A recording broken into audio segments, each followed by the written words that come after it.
Just before Christmas 1988, Pan Am Flight 103 en route from London to New York came down in the small Scottish town of Lockerbie. In one of the worst terrorist atrocities in history, 259 passengers and crew were lost, in addition to 11 residents on the ground. 20 years later, in a hugely controversial decision, Scotland's Justice Secretary Kenny MacAskill decided on compassionate grounds to release back to Libya the only man convicted, to date at least, of being part of that conspiracy. Today I speak to Kenny MacAskill to find out whether we are any closer to the truth of who was really responsible for the Lockerbie bombing. Can you remember where you were that night as a normal citizen when the news came through?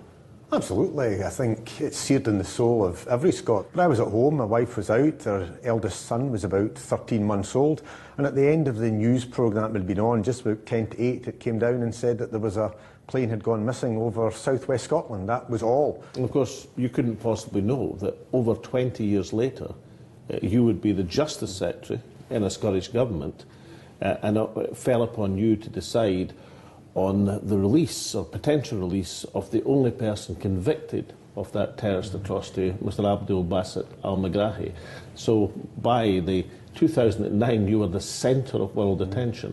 So tell me what you were thinking when you went to make your decision.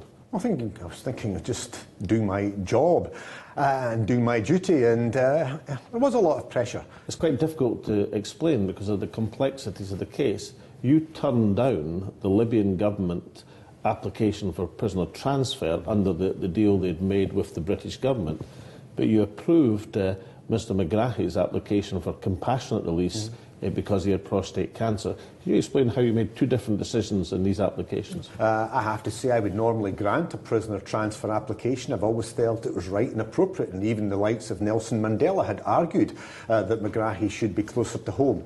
But I refused it, and I did so because it became quite clear that the British and Americans had done a deal with the Libyans at the time of the agreement that Megrahi and his then co-accused would come back to face trial, that if they were convicted, the sentence would be served in a Scottish prison. I got that not from the British government, who ran for cover, but I got it from Eric Holder, who at that stage was the US Attorney General. He had also been the Assistant US Attorney General at the time of these negotiations, and he made it quite clear that when they were negotiating, the UN was brokering these discussions between Britain and America. They had said, if there's a conviction, he serves his sentence. And on that basis, I felt that trumped what I would normally have done, which would have returned him to Libya to serve his sentence in a Libyan jail. That then drew me on to dealing with the question of compassionate release. And an application had come in because it was only in the September that he had been diagnosed with terminal prostate cancer. But there were criteria that he had to be within a diagnosis of 3 months life expectancy. He did live for almost 3 years. He lived for significantly longer than that. I think there's good reason for that. He was given treatment that wasn't then available under the NHS. It was quite clear that Mr Megrahi was turning his face to the wall. He was a sick man. He didn't wish to be treated in Scotland, and he declined treatment. But I also think it's about values. I've always taken the view that no matter what somebody has done, they're somebody's mother or father, their son or daughter, I think there should be some dignity in death. Within a reasonably short space of time, people accepted that you'd done your best in a difficult position. The people rather admired the Scottish Government standing up to very clear pressure. And as more and more information came out, it became pretty clear that the Labour government at the time had been actively seeking the release of Mr Megrahi in the first place. Indeed, the Cabinet Secretary found this when the new government came in and did a study and review of it. So it's maybe the best laid schemes of mice and men Afghan Aglee.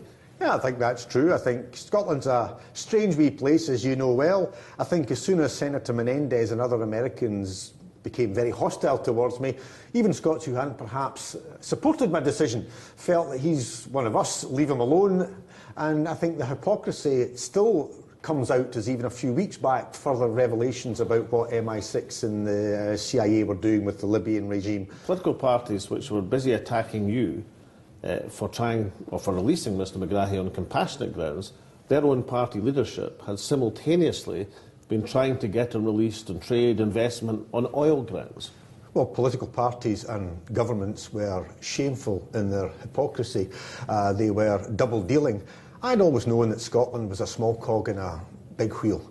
I'd never realised how small a cog we were, or how big a wheel. A month after I was being criticised for releasing Megrahi, it was coming to light that the British, through the Police Service of Northern Ireland, were training Gaddafi's elite battalion.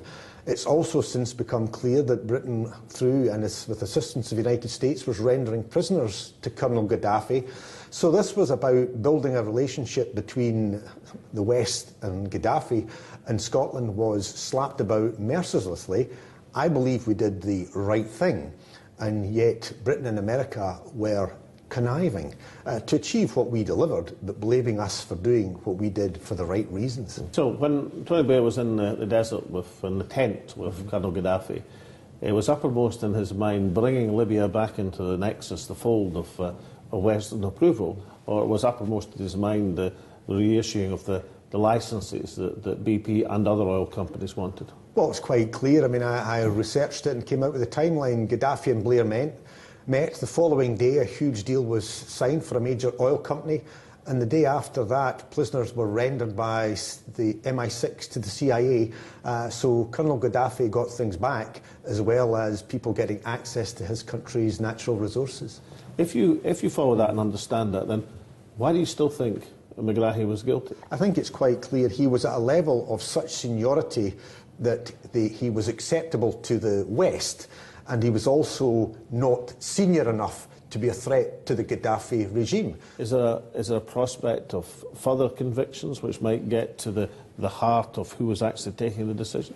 Well, there could be, and equally some of these people are languishing in jail in Libya, and it's hard to get them out. But there is one person who's out, and that's Moussa Koussa, who was the Foreign Secretary. He was obviously acting as a double agent on behalf of Britain and America, because as Human Rights Watch declared that he had been turned, and CIA papers disclosed that. He was sprung by MI6 from Tunisia. He's been brought to London. He's now elsewhere in the Middle East. He must know. Moussa Koussa, Foreign Secretary for the Gaddafi regime, was brought to London on the fall of the regime in 2011, yep. And then I think the Scottish authorities did get to interview him, if I remember correctly, and then he was spirited away first to Qatar. I mean, would seem surprising to people watching that somebody who was clearly had a key role in things was brought to London and then put on a plane to go away. Well, I think it's that cynical world of international dialogue. He was debriefed by MI6 long before Scottish prosecutors got anywhere near him. They weren't going to be able to prosecute him in any shape or form, and I'm sure that he would have been on their list of people, given his seniority in the regime. But a deal had been done. As I say, Scotland was pilloried for following our laws, and I think upholding the correct value. Meanwhile, Britain and America were seeking to improve their trade links, access Libyan minerals, and were also propping up the Gaddafi regime until such time as they decided that they had to tear him down. Will we ever find out the full truth of Pan Am 103, the Lockerbie bombing, or will it be one of these things in history and politics that are never quite explained? I think it is going to be a bit of the grassy knoll at Dallas. I think there'll always be doubts, because there'll always be people who don't accept it. And there still is that million-dollar question of how did they get the suitcase on board at Malta. But it's got to be remembered that as a consequence of getting it on board at Malta, Pan Am went into administration. And so I think, it went on at Malta. We don't quite know how. I've got a theory in my book about how I think it went on.